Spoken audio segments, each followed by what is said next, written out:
I'm Dr. Connie. I'm your host of Mind Your Health podcast. I share my unique perspective both as a practitioner and a patient battling autoimmune condition for over 25 years because I had to figure things out on my own, and my education in my practical approach as a patient allows me to truly integrate it so that you can be whole and the burden of sick care is no longer your own burden to carry.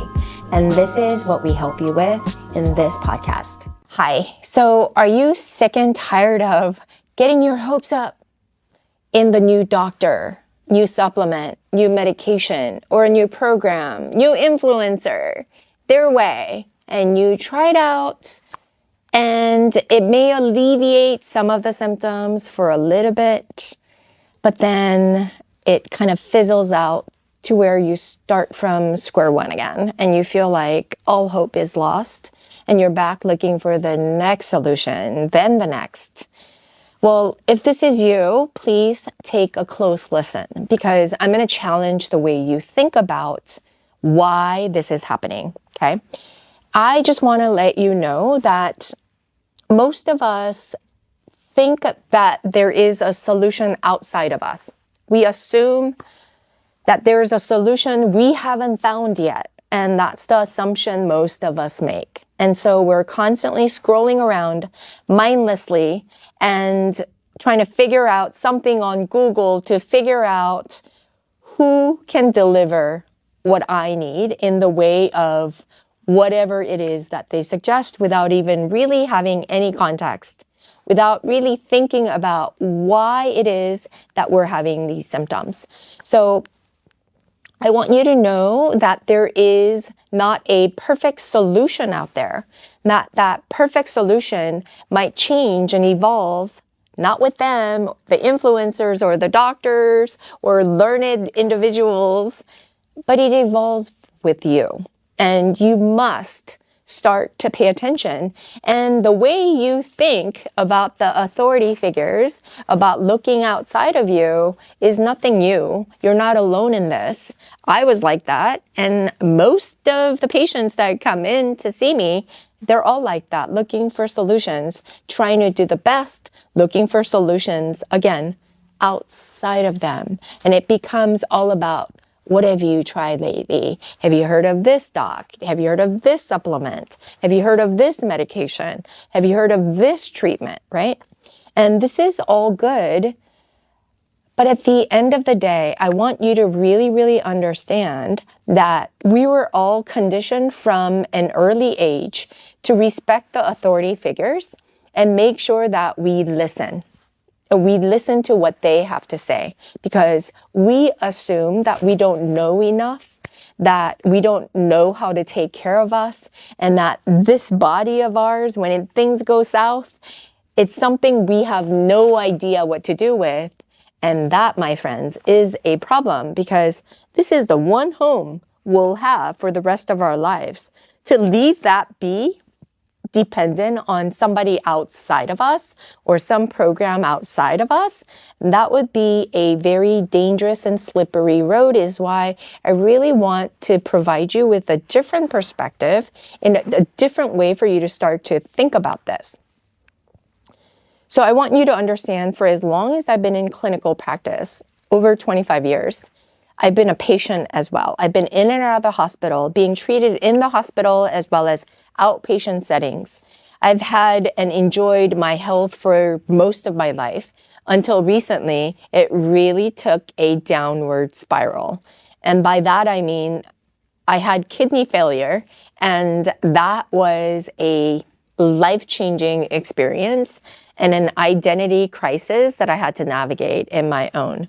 And through that process, I learned a lot about the state of conventional or allopathic medical system. And the truth is that all doctors are well-meaning and well-intentioned, no doubt about that. But they don't know always what's wrong with you, especially if you're having symptoms that cannot be explained by them. They really do hit a dead wall, or they hit they hit a wall and they get frustrated just like us, and they're left to look at PubMed researches to try to figure out exactly what's wrong. And the problem I see with that is every doctor that I go, it's so specialized that they have an expertise in taking apart the body in different sections and parts and trying to understand the body from those means in that context of what they specialize in. For example, if I'm seeing a nephrologist, a kidney doctor, they see the human body through the kidneys. If I'm seeing a cardiologist, they see the human body through the heart. If I'm seeing a pulmonologist, they're seeing the body through their lungs. If I'm seeing the endocrinologist, they're seeing the human body through the hormones. But all the things that I just mentioned, nervous system is, neurologist, right? And you have to understand that everything that I mentioned, including endocrine system, the hormones, cardiology, pulmonology, nephrology, and as well as OB-GYN and all the body parts and specialists that I mentioned, they are controlled by what? By your mind and your body working together. And only person you have in control is yourself. So docs don't know you as a person. All the life stressors, the relationships that you have struggling with, your financial, your kids, your husband, your friends, coworkers, your job. They don't know if you have aging parents that are stressing you out. They don't know your day-to-day, and they don't know your lifestyle, what kind of diet you have, right? They might ask you questions, but oftentimes it's usually the symptoms that they're focused on. Why? Because that's what they're paid to address. And the symptoms must pertain to the specialty that they have specialized in. Otherwise, they won't have that conversation. They'll quickly write you a referral to talk to another specialist for different body parts. So you really have to be your own advocate, even if you're healthy, to make sure that you can talk and speak about specifically what you need. Right? Because it's not the medicine or the conventional allopathic medicine determining what health looks like. They're only there if trouble comes and you need help with that trouble. But the problem there is once you go to those means, you're going to have a lot more trouble because one medication or one treatment solution leads to another side effect. And those side effects need to be addressed. And the further you go along now, you're just scratching the surface, tip of the iceberg, when in fact, there is a deeper issue deep within. So doctors really don't know the root cause. And root cause is usually your nervous system's inability to create ease as opposed to going towards dis-ease. And that's why you're having the symptoms that you're having. So the culprit, once it's addressed and it's the stressors, you must be the one to balance that back within your power through the tools that you have by occupying the space and time in your body so that you can learn what nervous system regulation looks like. Because nervous system dysregulation really can affect your physiology in ways that can be very detrimental.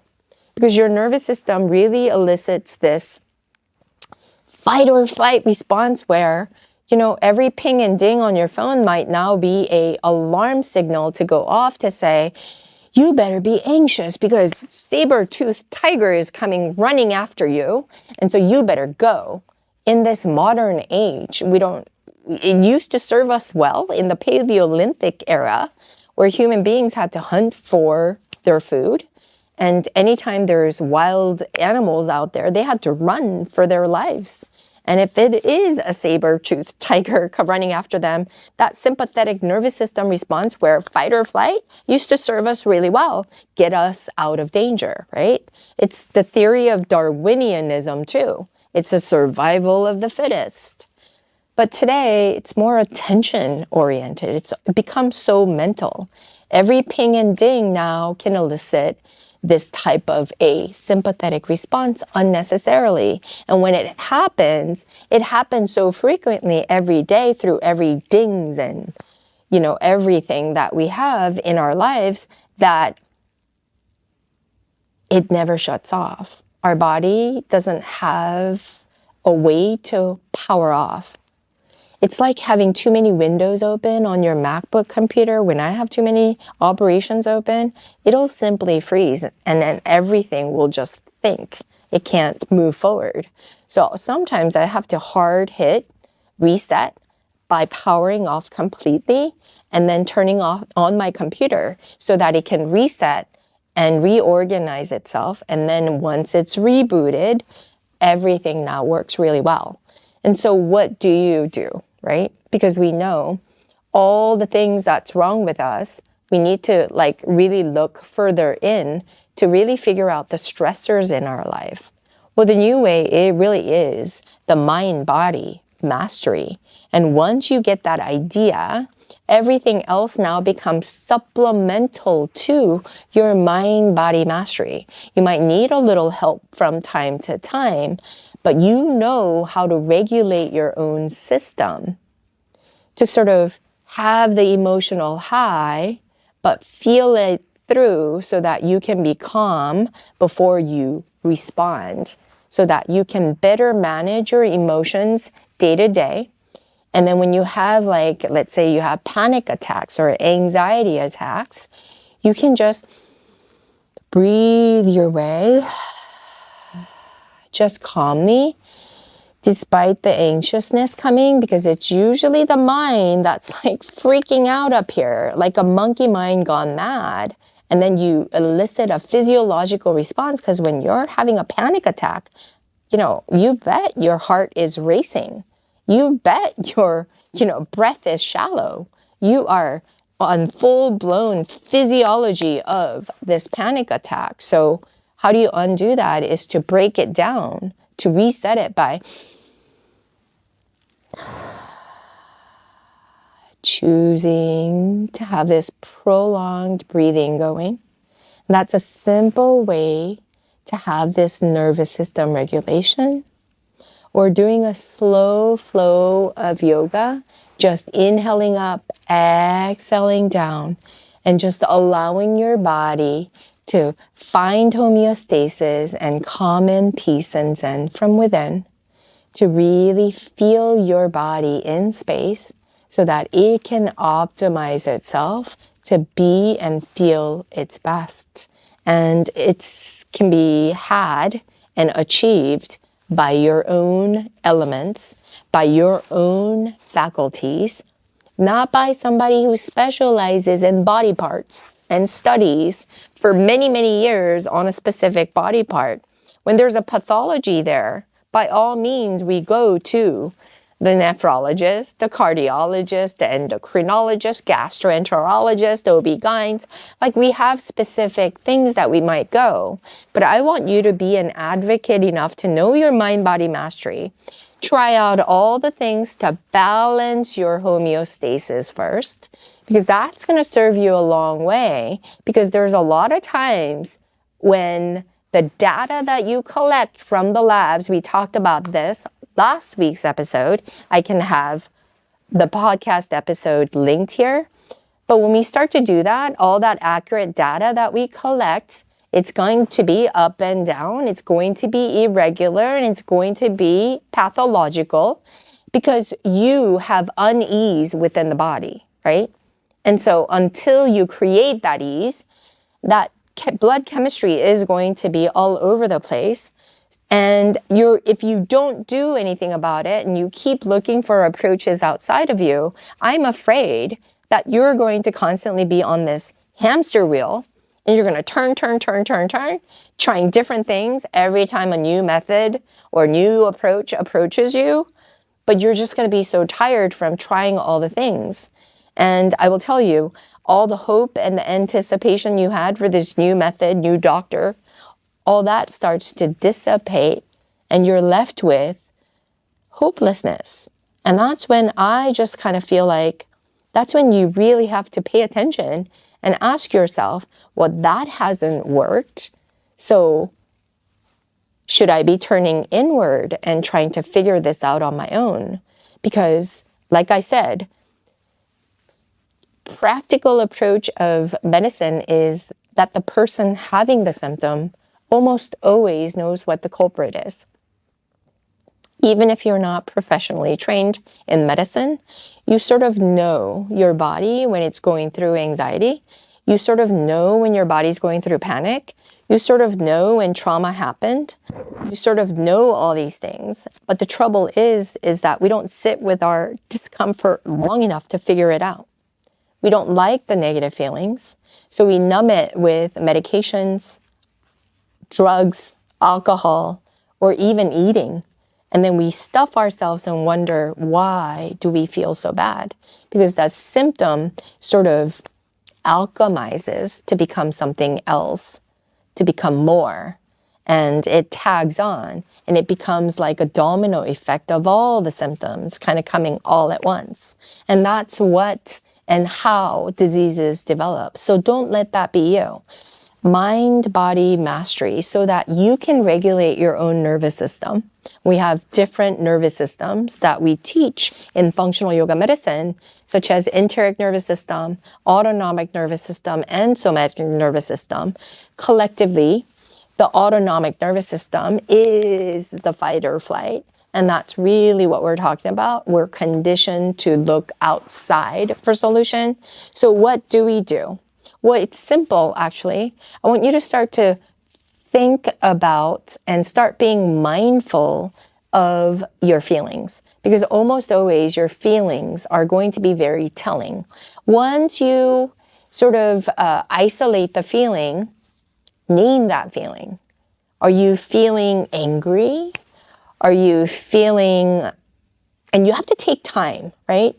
Because when people used to ask me, like, frustrated, overwhelmed, well, what does that even mean?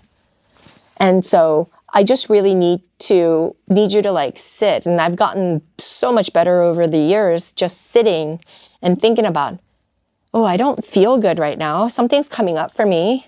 What is it? Or something of an encounter would happen with my students or my employees or my, teachers.